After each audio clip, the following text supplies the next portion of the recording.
pembahasan selanjutnya yaitu ya larangan banyak bergerak di dalam sholat. Iya. Sebagian kaum muslimin bahkan tidak bisa terelakkan dari hal ini, yaitu banyak bergerak di dalam sholat.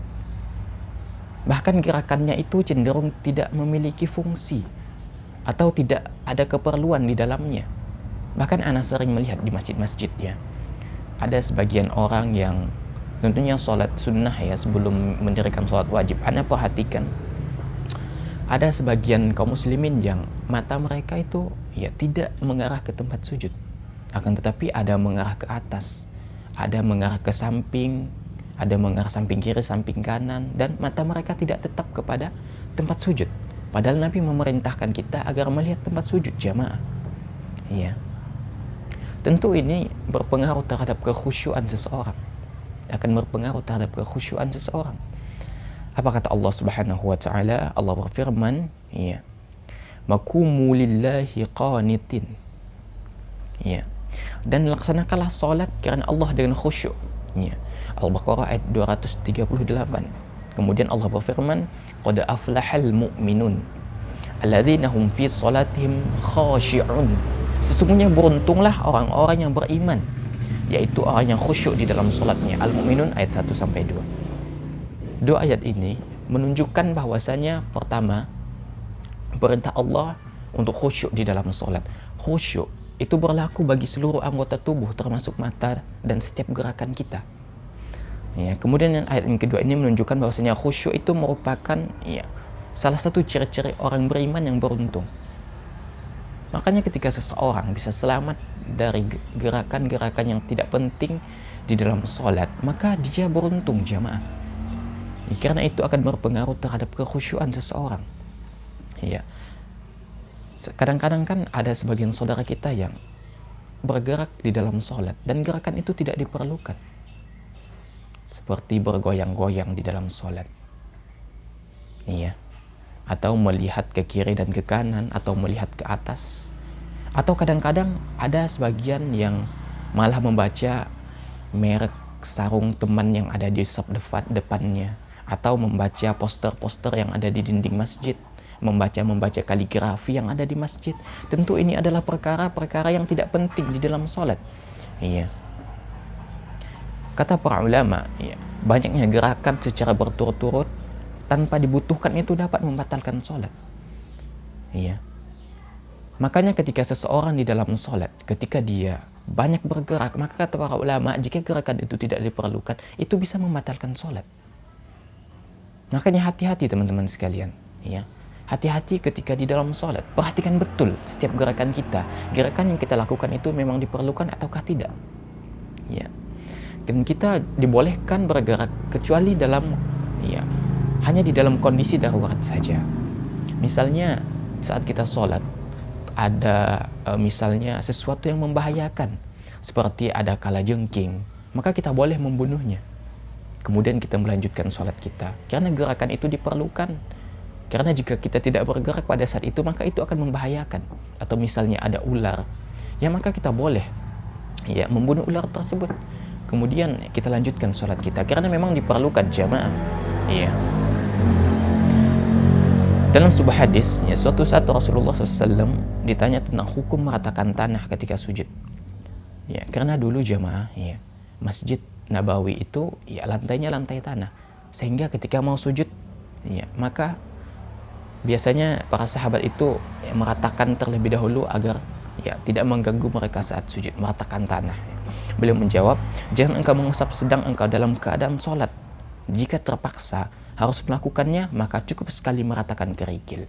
Hadis ini riwayat Abu Daud ya dalam Shahihul Jami. Ya. Maka dalam perkara yang dibutuhkan maka boleh saja. Ya, kebiasaan para sahabat Nabi ketika akan sujud ya seperti itu. Mereka ratakan dulu baru sujud. Kata Nabi SAW, sekali, hanya sekali saja. Ya, hanya sekali saja, tidak berkali-kali. Ya, ini larangan Nabi SAW. Ya. Maka jika diperlukan maka silahkan dalam konteks darurat ya. Jika memang tidak diperlukan maka jangan kita melakukan gerakan-gerakan yang demikian di dalam salat. Iya. Kemudian jamaah, Ya. Syekh Muhammad bin Shalih Al-Utsaimin menjelaskan bahwa gerakan selain dari sholat yang dilakukan ketika sholat, ya, secara tidak mutlak bisa membatalkan sholat. Ya. Gerakan itu terhitung membatalkan sholat jika terpenuhi beberapa syarat. Ya. Jadi kata Syekh Muhammad bin Shalih Al-Utsaimin, gerakan itu bisa membatalkan sholat, ya, apabila terpenuhi, ya, beberapa syarat. Ya. Pertama, gerakan itu, ya, selain dari gerakan sholat. Yang pertama, gerakan itu dilakukan secara sering, itu bisa membatalkan sholat. Yang kedua, bukan bagian dari gerakan sholat. Misalnya kita sedang sholat, kemudian ada sebagian yang malah melihat jam tangan atau merapikan pakaian padahal auratnya tidak terbuka, maka bisa itu membatalkan sholat. Iya, bisa membatalkan sholat. Kemudian tidak ada kebutuhan mendesak. Iya.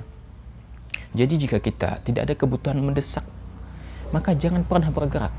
Kecuali memang misalnya kita saat sholat, ternyata tiba-tiba aurat kita terbuka, maka yaitu dalam kondisi seperti itu boleh saja kita bergerak dalam rangka untuk membetulkan, ya, pakaian kita yang terbuka tadi untuk menutup aurat kita, maka itu boleh-boleh saja. Iya. Kemudian berturut-turut, artinya tidak terpisah. Misalnya seseorang, seperti di dalam mazhab Syafi'i itu lebih ketat. Batasannya cuma misalnya 3 gerakan saja berturut-turut.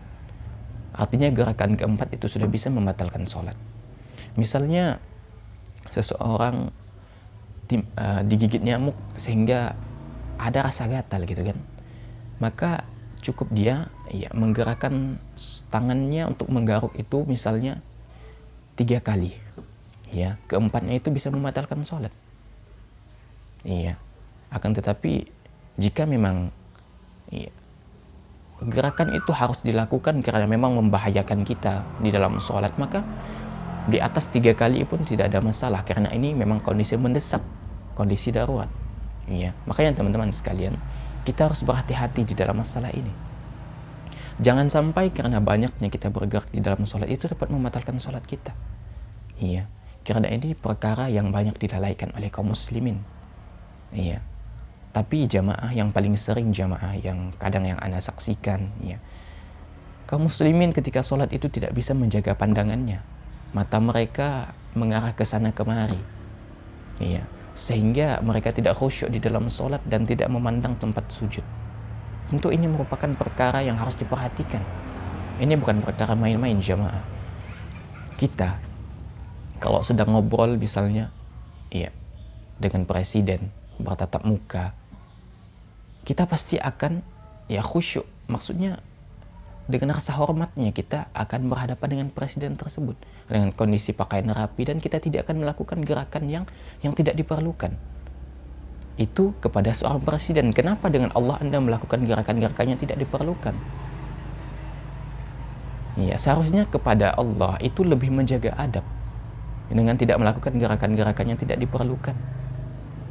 Kenapa dengan makhluk Anda menjaga harga diri Anda, sedangkan kepada Allah Anda lalaikan gerakan-gerakan yang tidak diperlukan, Anda lakukan gerakan-gerakan yang tidak diperlukan. Maka ini merupakan hal penting yang harus setiap muslim perhatikan, karena ini merupakan bagian dari larangan-larangan yang terabaikan.